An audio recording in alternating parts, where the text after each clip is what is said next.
Hey everybody, happy almost Halloween. This is our Halloween episode of We Got This with Mark and Hal. And you know what's scary to me? It's the thought that there are people out there who enjoy the show that haven't yet rated or reviewed it on iTunes. It chills me to the bone. The only thing scarier than that is thinking of people who are enjoying the show and then not sharing it with their friends. Spooky, scary, like a werewolf bar mitzvah.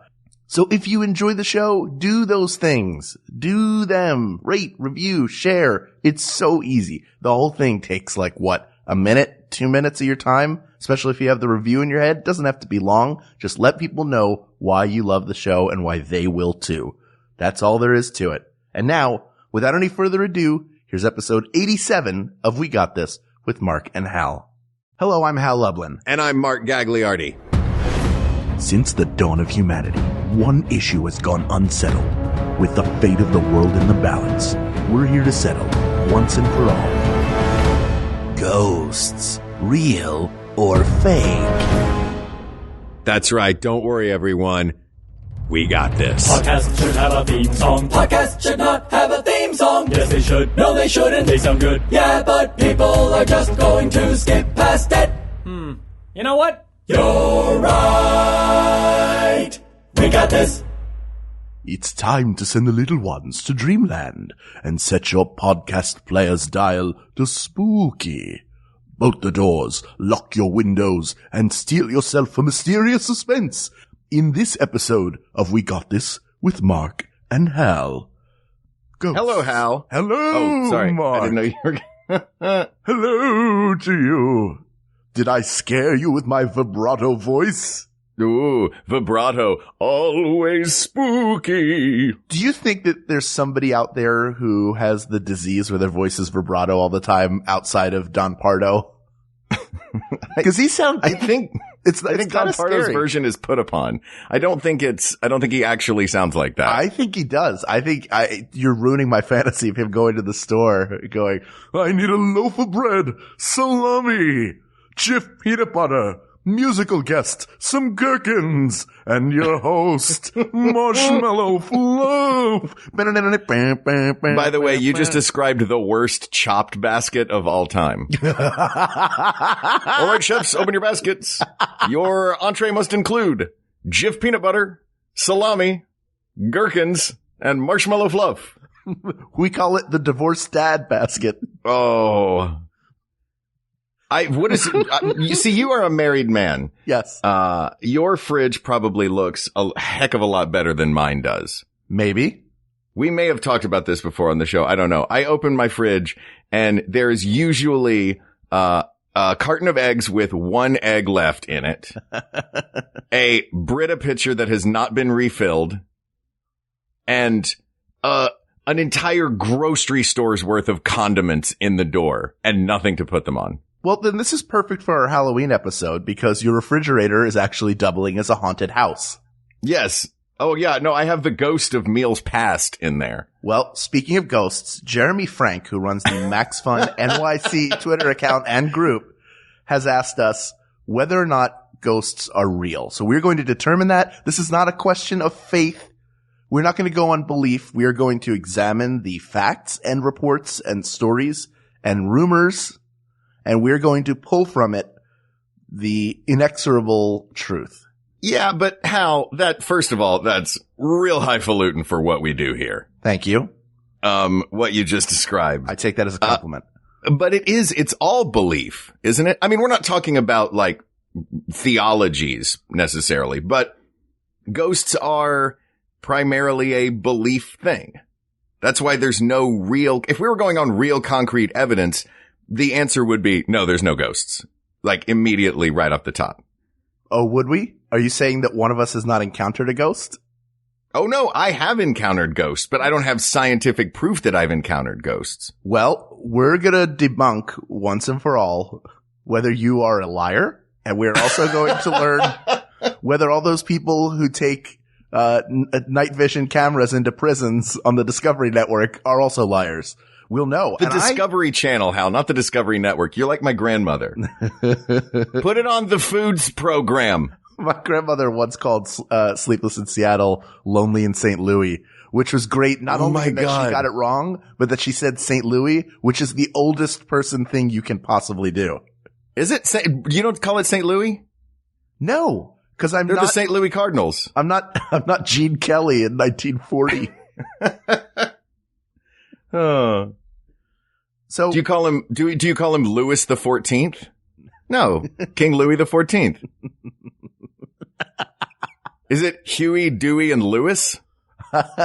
Well, his name is spelled Louie. That's fair. And I do call him Louis the 14th when I'm mad at him. That's when he knows he's in trouble. Louis XIV King, get in here right now. Also, if you were a cartoon and you had some TNT, when it exploded, would it go kabloois?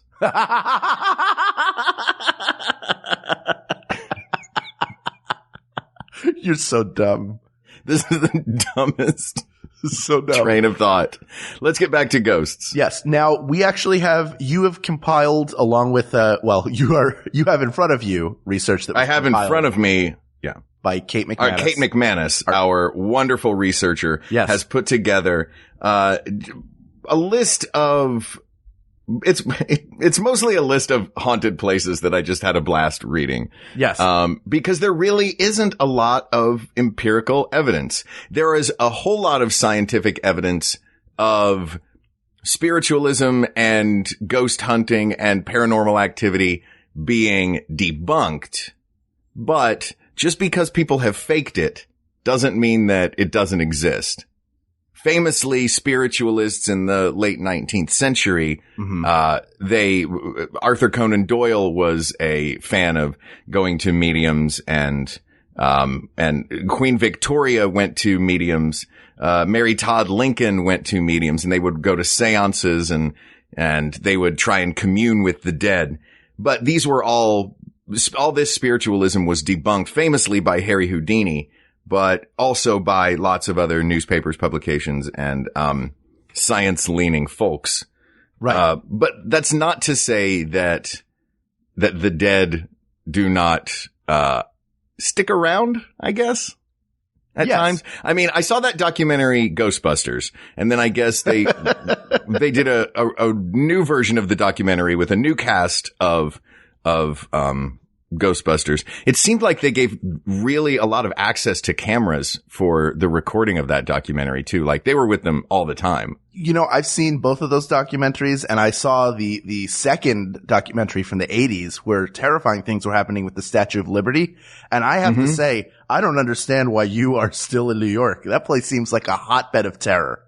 Well, by the time I got to New York, I guess they had put it back.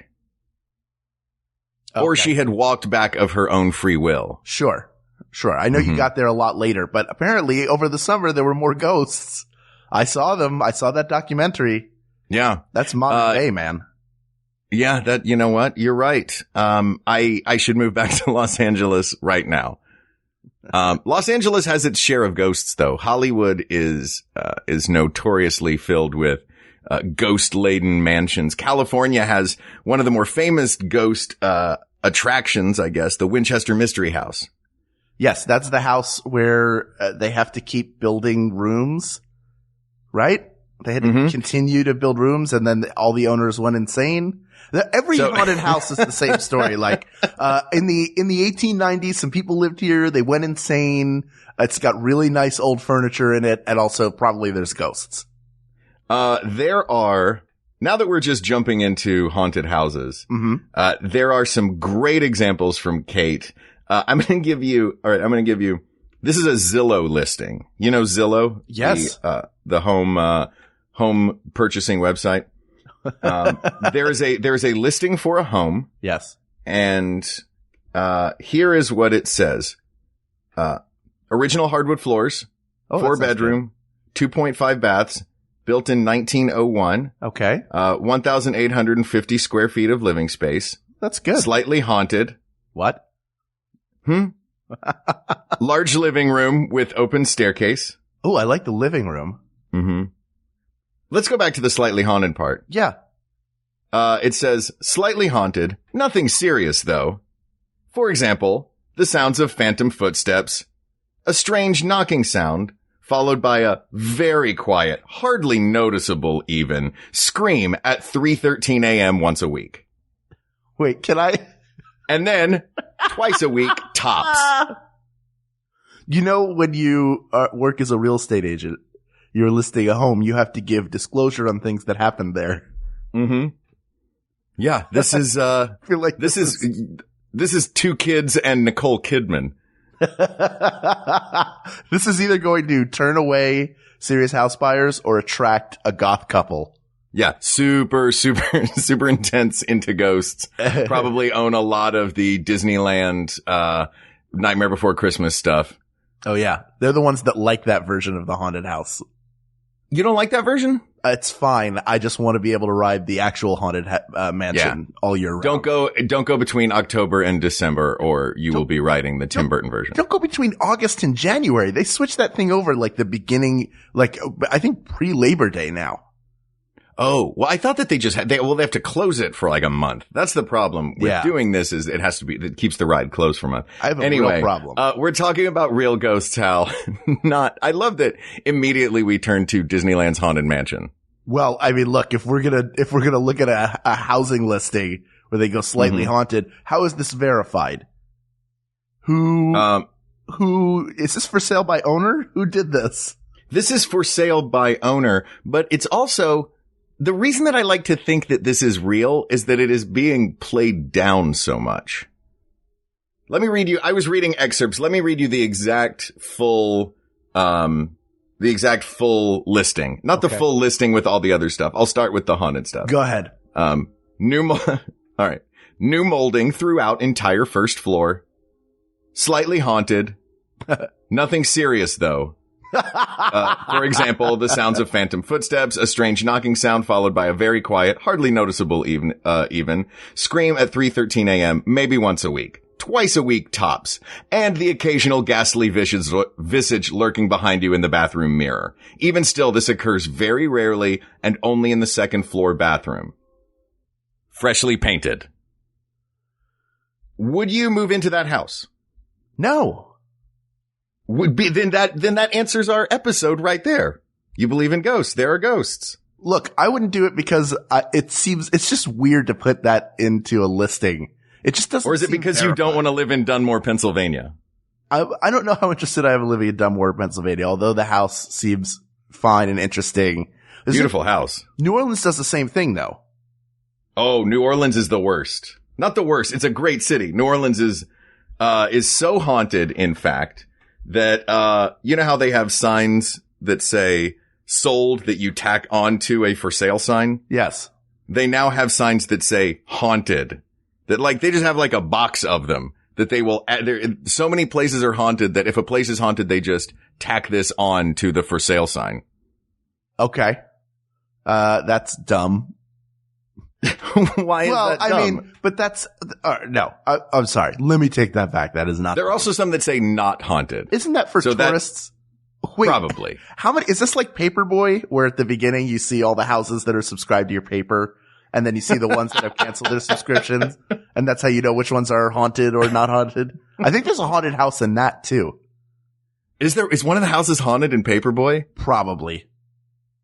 Now, is the house in the game like designed to look like a haunted house? Or you mean the game itself, one of the houses somewhere in the coding, there's a ghost? No, I think one of them looks kind of haunted by like the ghost of one of those children on a big wheel. So, it turns out these haunted, not haunted signs, just to jump back on that train for a second, were created by a local real estate broker named Finis Shellnut. Oh, real sure. name, of course. I assume. He called them more of a joke to drum up business, but still that there are enough haunted places. Also, his ex-wife is Jennifer Flowers and they live together in a French Quarter haunted condo. That sounds like an experience thing, doesn't it? Like rent. Yeah. You can buy a haunted condo and then the agent just comes by with a sheet over them and just goes, ooh. You need a radon inspection. Oh. I feel like the ghost who comes around and is just making sure that you filled out all your paperwork properly. Exactly. Yeah. Ooh. The copper wiring is not to code. This is a load-bearing wall. Load-bearing. Musical guests, a load-bearing wall. Oh my gosh, it's the ghost of Don Pardo. See? Do you think that most of these haunted houses are that they are maliciously haunted? Do you think they're mischievously haunted? Do you think they're mundanely haunted? I don't know. Like, people are like, oh, if you live here, it's really freaky. The lamp turned 90 degrees. I'm like, yeah, okay. So the lamp turned. Turn it back. Like, you can see slightly more of the cord now. Quit being a baby. Turn it around. The ghost just has OCD. Well, like, no, the lamp goes this way. Every night you hear the ghost tapping 3 times on the kitchen door and then washing its hands. Sometimes at night you can hear it checking to see if it left the stove on.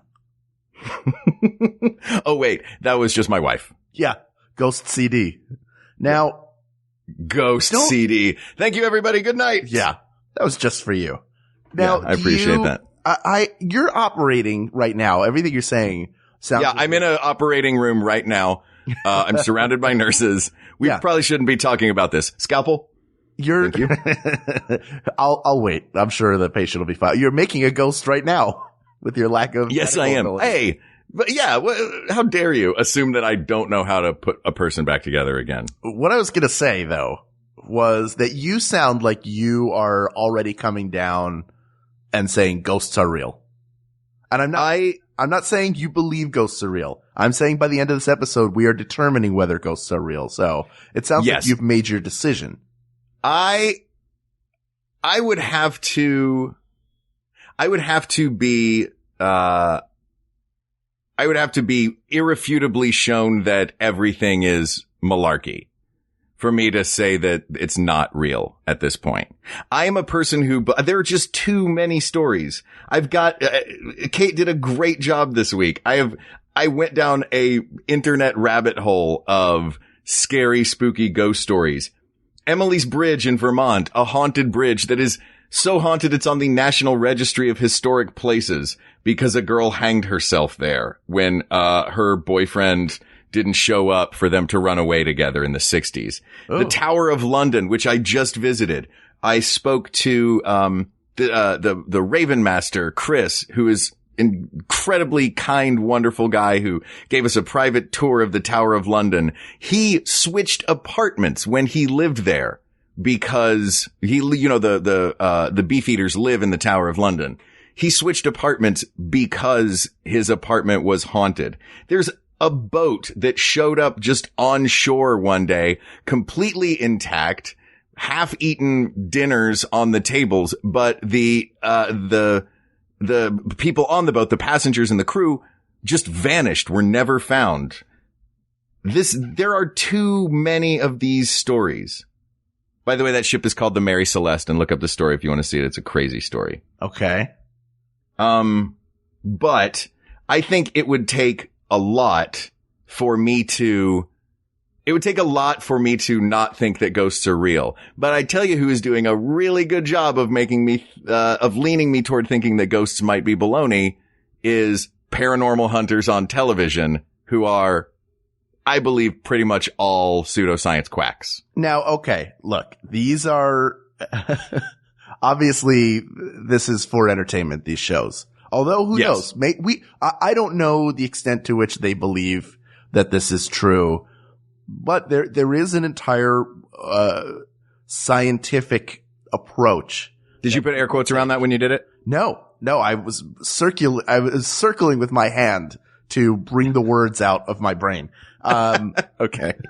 No, there is an entire community of people who try to use scientific methodology to determine either determine whether ghosts are real, although I think I'm with you. They're trying to prove that they're real. So what you're saying though is that you want to take all that scientific work and throw it out the window because there are TV shows about it.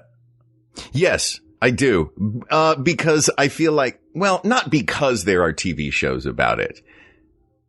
Oh, I don't know, Hal. This one's stumped me. Oh. You're a really good lawyer. Well, look, you wanted to do this topic. You wanted so badly to do it. Because I really want to know. I want to know, like, this is not a thing that I have my mind made up about. It's only by talking through it with you that I'm realizing, yes, I believe in ghosts. Do I think that the people on TV who are looking for them are finding them? No. Ghosts don't show up when you want them to, I don't think. No, but if what we're saying is, let's assume for a second that ghosts are real, okay? Mm-hmm.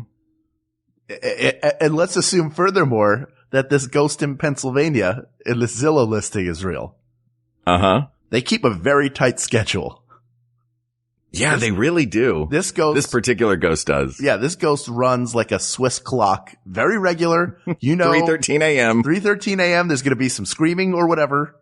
So it's reasonable to believe if you were a scientist who was trying to capture this ghost's activity that you just wait around until 3:13 in that second floor bathroom, which is the only place it happens because that ghost is probably scared of steps or something.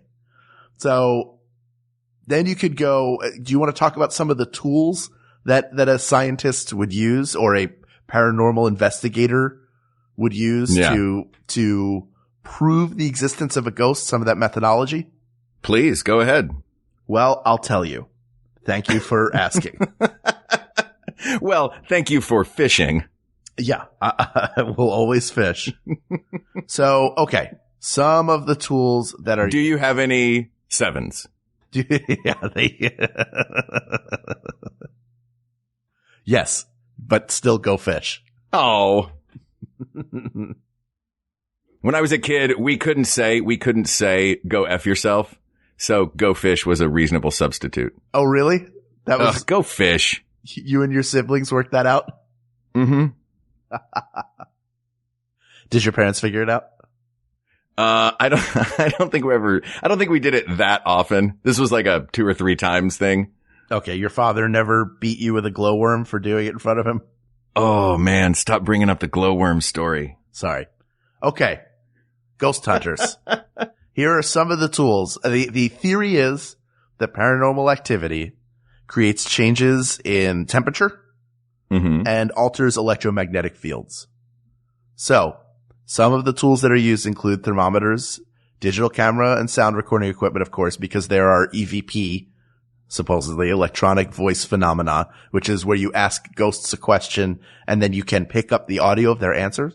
And it's always very faint in the white noise. I mean, I'm going by the only real examples you have are televised examples of this because people aren't going into haunted houses and prisons and Victorian mental institutions. Haunted heist, please. Let's be grammatically correct. Haunted heist. And taking, recordings. Cause they're afeared. We're conditioned to be afeared. But we're conditioned to be afeared by, well, I guess these ghost shows were created much later. We're conditioned to be afeared by popular entertainment. Right. Right. Which comes back to what I was saying earlier. But, they also use electromagnetic field meters. So they are looking for data, but then they do stuff like they interview people and they go to the archives, which is not necessarily reliable as a means of determining whether or not something is true. That would be like Sir Isaac Newton going, well, I read a story about an apple falling, so I guess there's a law of gravity. Yeah, there's something about like, it's not, do you fact check in ghosts? Do you believe in ghosts? And these minuscule changes in temperature. I mean, I can feel temperature changes in the room I am in right now. And it's because I'm flailing my arm and it creates a slightly cooler sensation where the air is. Right. I could hear a blip on a recording that could, on a magnetic tape, could be a piece of dust on a magnetic tape that makes a little pop sound.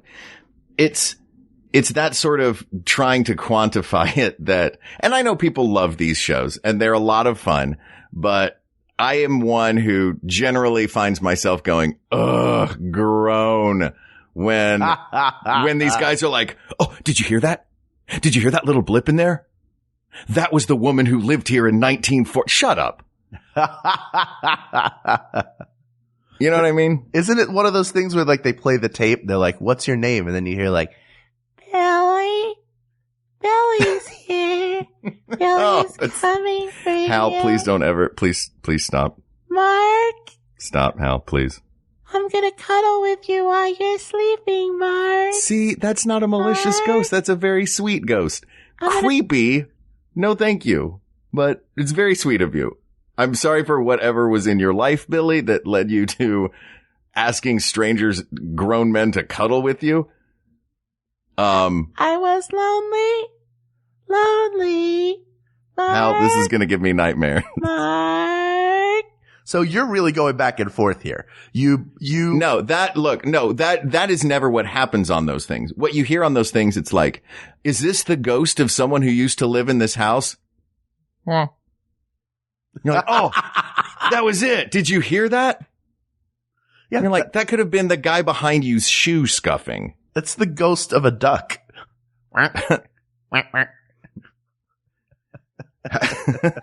Do you have unfinished business? Oh,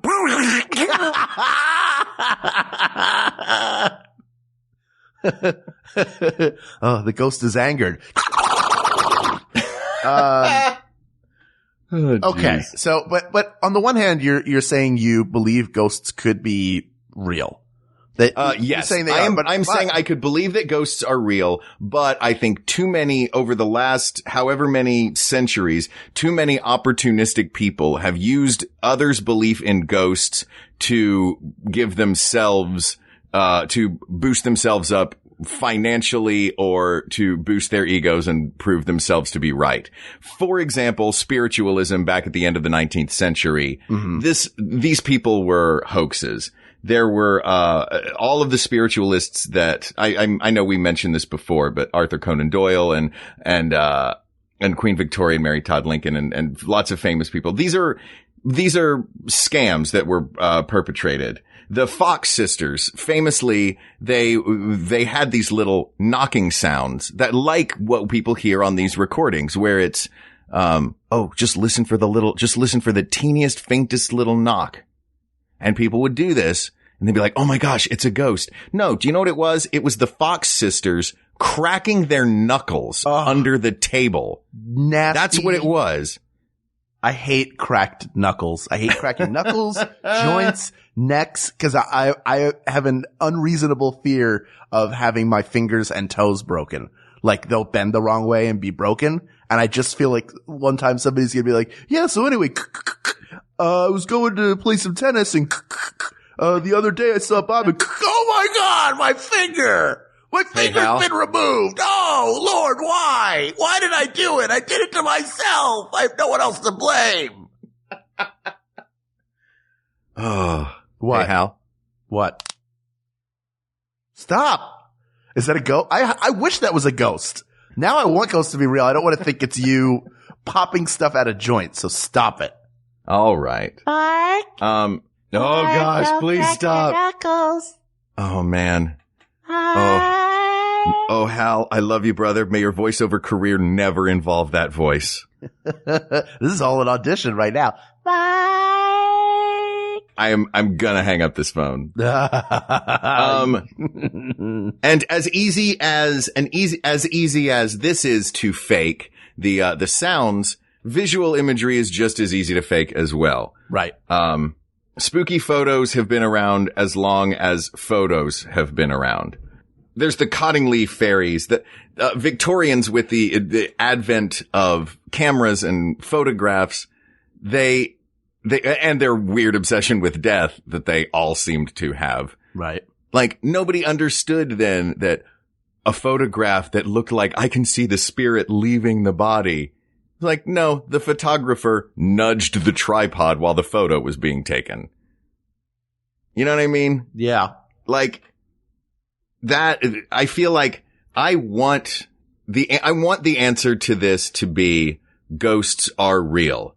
But I feel like people who are out to prove that ghosts are real, I am so immediately skeptical of that they're making me want to say ghosts are fake just out of spite. Well, you're conditioned again by media and stuff that's come before. So you don't believe it's possible that there are actual people out there who are scientifically trying to prove the existence of ghosts. They're trying to back up something that they feel is true so that others will believe them. They're not even trying to convince themselves. I'm sure there are people out there, and some of these people on these shows, I do not mean to disparage the ones who earnestly believe it. I mean to disparage the hucksters. Sure. I wish the scientists well who are looking into this. And I think they are earnest, and in many cases, aside from the television hucksters, in many cases, they are earnest in doing this, but I am not certain that their methodologies will ever be accepted within the science community. Okay. Well, that being said, there is some methodology that is accepted everywhere. It is the methodology that Mark and I use to come to the answer in every episode. And one thing we have not talked about yet is whether either of us have ever encountered a ghost. And if we tell you it happened, it happened. But before we do that, I want you to be haunted in a good way by how amazing some of the other podcasts on the Maximum Fun Network are. So let's take a quick break and we'll be right back. Oh, thank goodness. Hi, everybody. I'm Justin McElroy. And I'm Travis McElroy. And I'm Griffin McElroy, and this is our serious promo. No horsing around, you two. If you like just three gentlemen being adults about topics and giving advice for them, to them, My Brother, Me is the podcast for you serious-minded adults. No monkey shines, no falderall. Hey, let me ask you a question. How sophisticated is your palate? You like Merlot? Our show is basically like the Merlot and dark chocolate of podcasts. So you gotta be grown up to like them. Our podcast is toilet wine. Listen to the Toilet Wine of Podcasts every Monday right here at MaximumFun.org.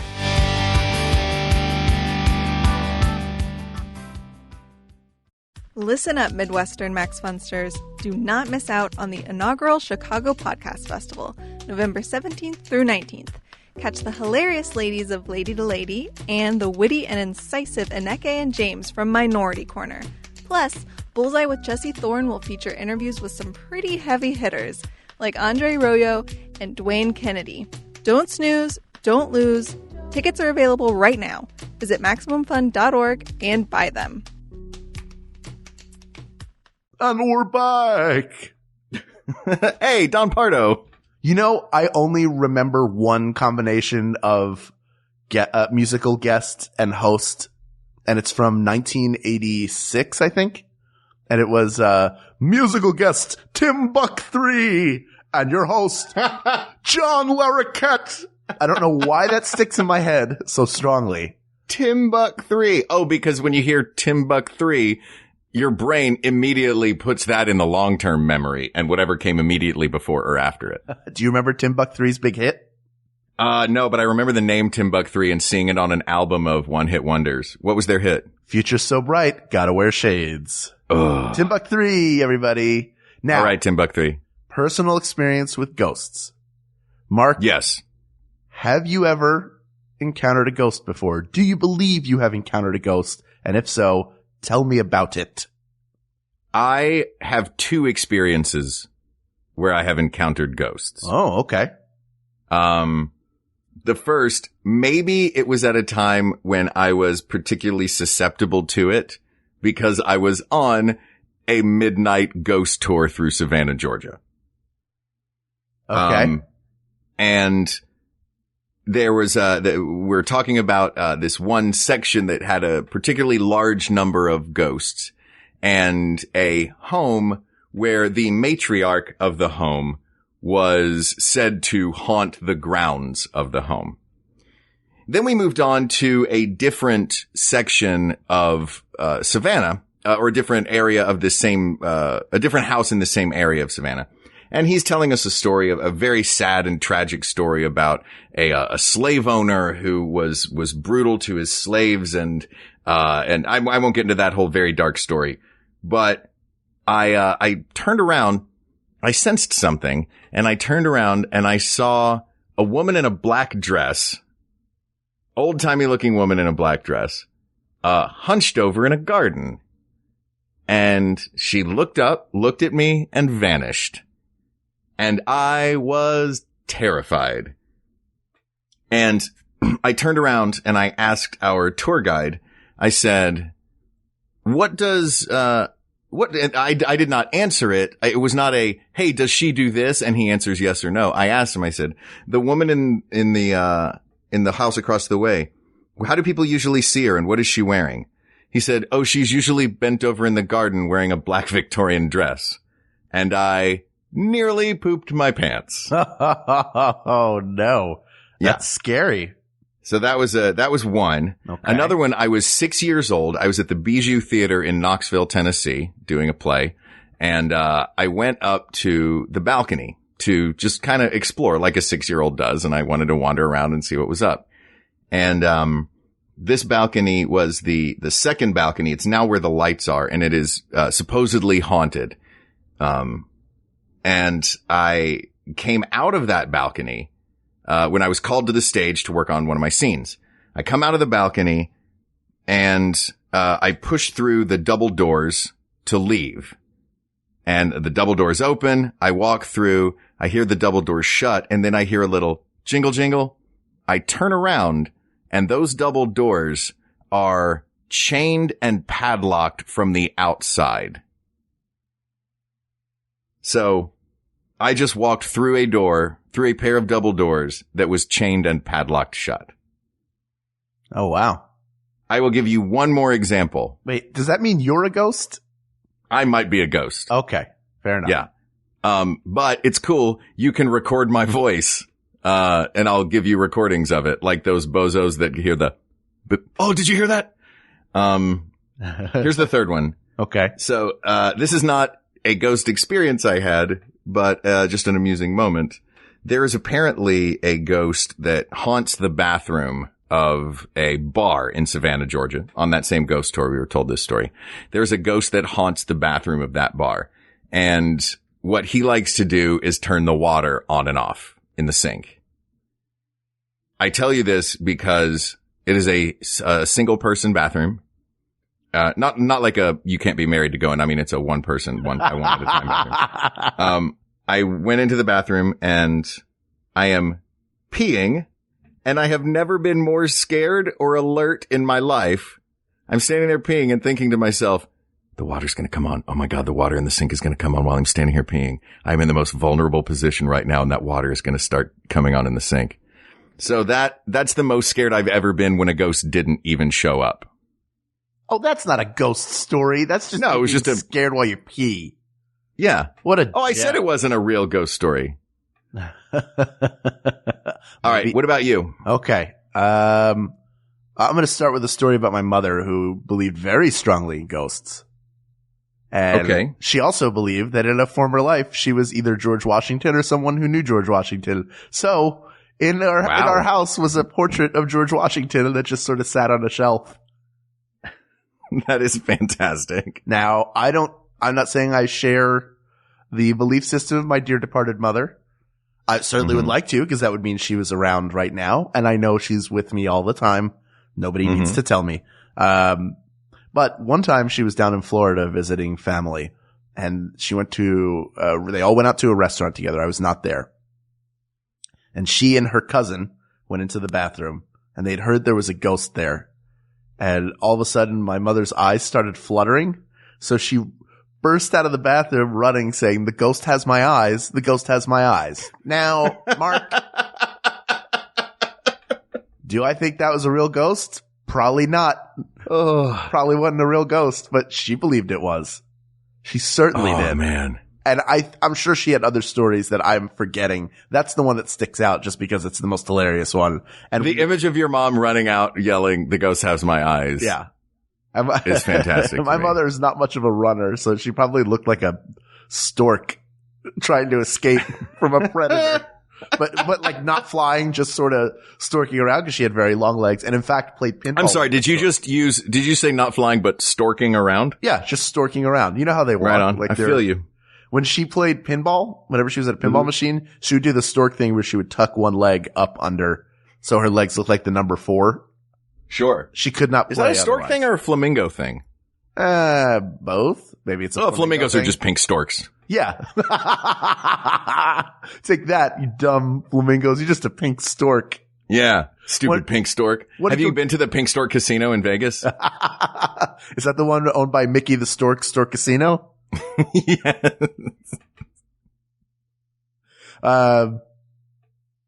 Anyway. Do you have you ever experienced a ghost yourself? I, in college, got a Ouija board. Oh. Or had, and not like an old Ouija board, like just a Ouija board. Like a Parker Brothers. Yeah. It was made in a major. factory. Yeah, exactly. They could have just as easily put the Trivial Pursuit sticker on that big piece of cardboard. Exactly. Yeah. So we're using it. And as you know, or for those of you who maybe don't, when you have a Ouija board, you are meant to very lightly touch it. So you're just meant to make contact with it. The idea is that it will move itself. The ghost is moving it. And you know, it has the numbers, the letters, and yes, no. So we're asking yes or no questions. And I think there were 3 of us. I think that's how many you need. And I kept answering and it was like weird. And everybody's like, are you pushing it? No. Are you pushing it? And the spirit, I'm saying this with quotes because who knows, identified itself as a relative of mine. Like a great uncle, something like that. Did it know facts about this great uncle? It had a name that I'd never heard before. And so I was not manipulating it. Certainly the 2 people I knew who they were in college, they weren't lifelong friends. There's no way they would have had this information. And afterwards, I called my parents. It was somebody on my father's side. And I asked like, hey, do we have an uncle named whatever it was? Julius, let's say. And my dad was like, yeah, he was my great uncle. Like just everything that had happened over the course of that session turned out to be true about that guy. Like I was in tears after it. Like it frightened me. It like shook me to my core because I had been so skeptical up to that point and then was confronted with something that was unexplainable.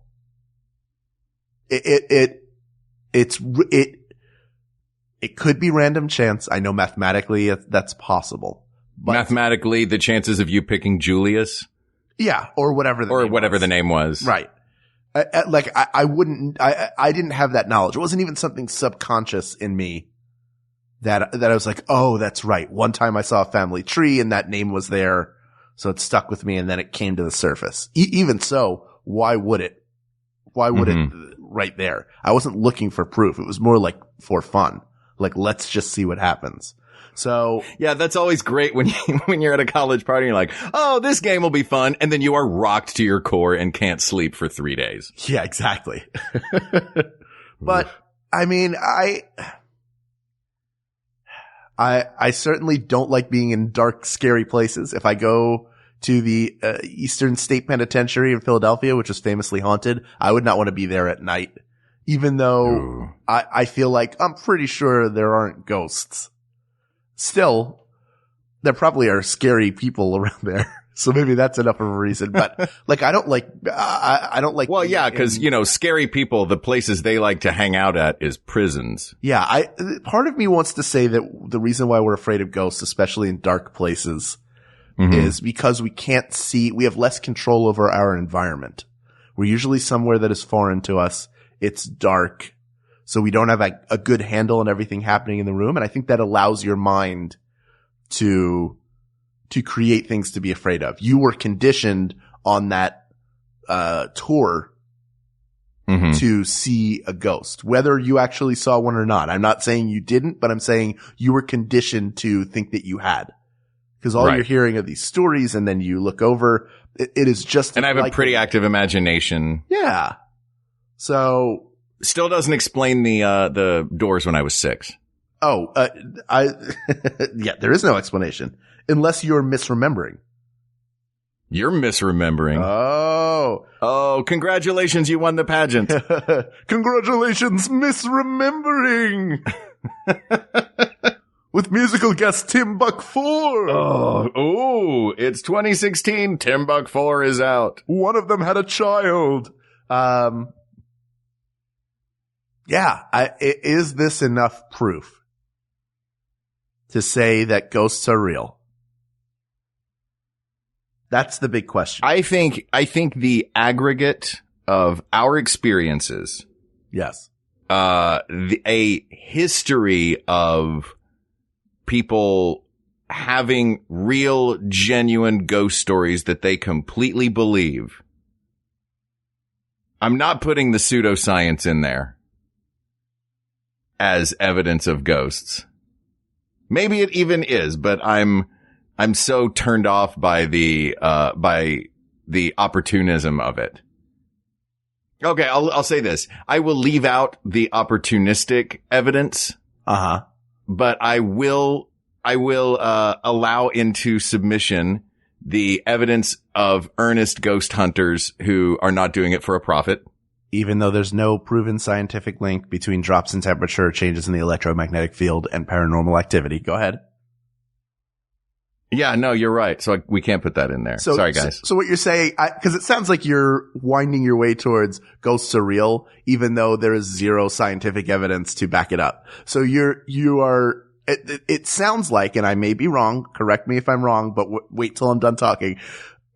It sounds like you're saying ghosts are real, even though science isn't going to prove it. And that's the one thing I'm going to discount is the ability of science to prove it, even though it has not yet.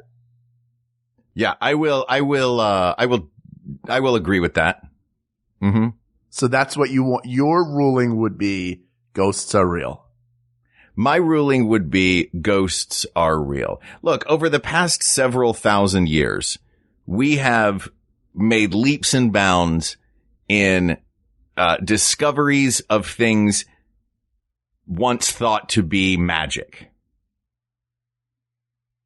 We are not at the end game of that right now. Right. We haven't finished discovering things.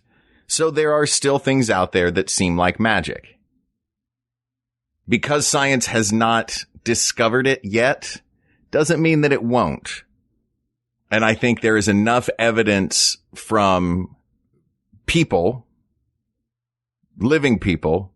Look, as soon as you die, you know whether or not there are ghosts. Yes. Which means that billions and billions and billions of people who have lived on this earth know the answer to this question. Problem is we can't ask them. So we can go only off of what we have. And it's October, Hal. It's Halloween month. Don't you want to believe in ghosts?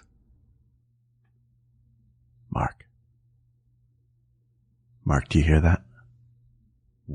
Listen. You can hear it. Do you hear that?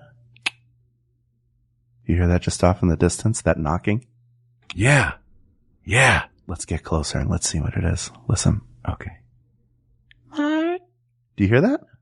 Wait, Hal, this better not be Billy. Mark.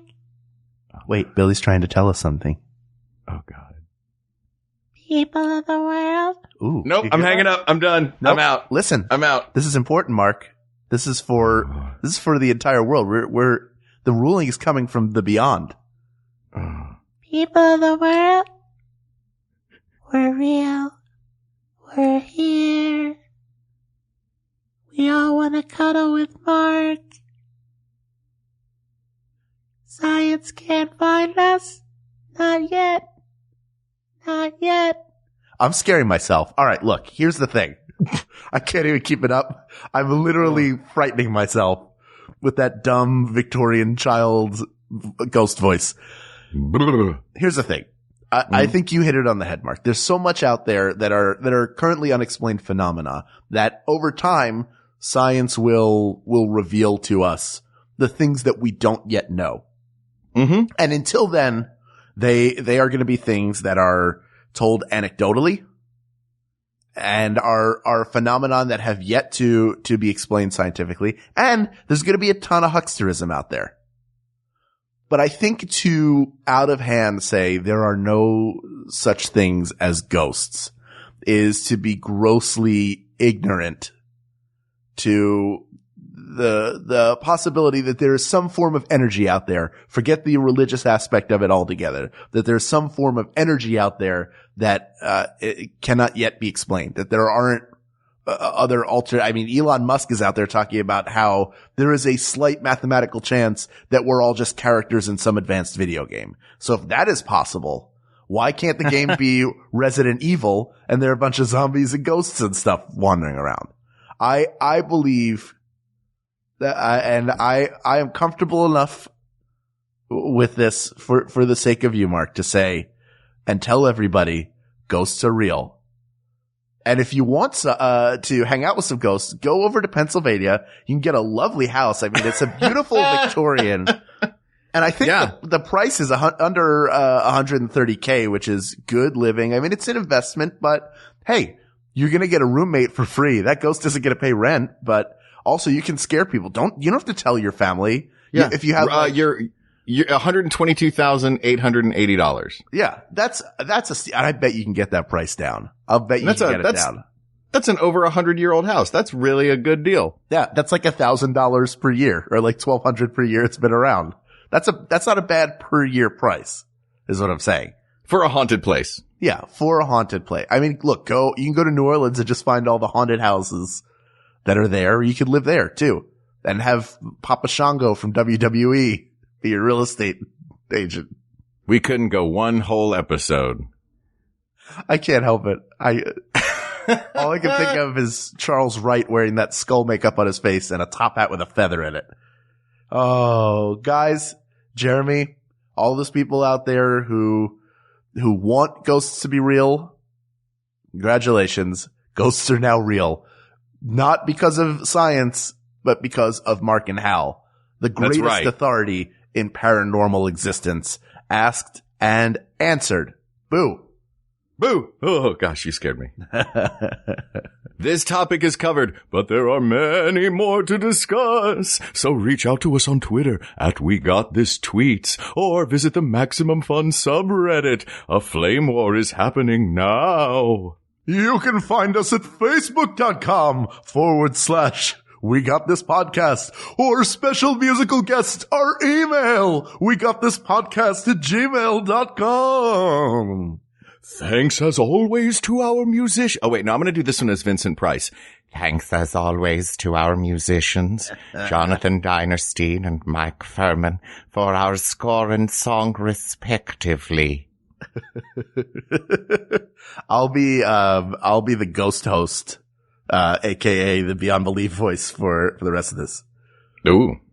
Thank you to producer Ken Plume, researcher Kate McManus, QA engineer Jen Alba, and graphic designer Rick Hellman. And thanks, of course, to you. I don't know why I decided on the count. I didn't have long to think of another spooky voice. Thank you to our listeners. You guys are wonderful. We thank you for putting up with us really legitimately trying to figure out whether ghosts are real or not and listening to our silly stories and ramblings. We do this for you and for us, and thank you for giving us a chance to do it. So for Hal Lublin, I'm Mark Gagliardi. And for Mark Gagliardi, I'm Hal Lublin. And don't worry, everybody. We got this. We got this. MaximumFun.org. Comedy and culture. Artist owned. Listener supported.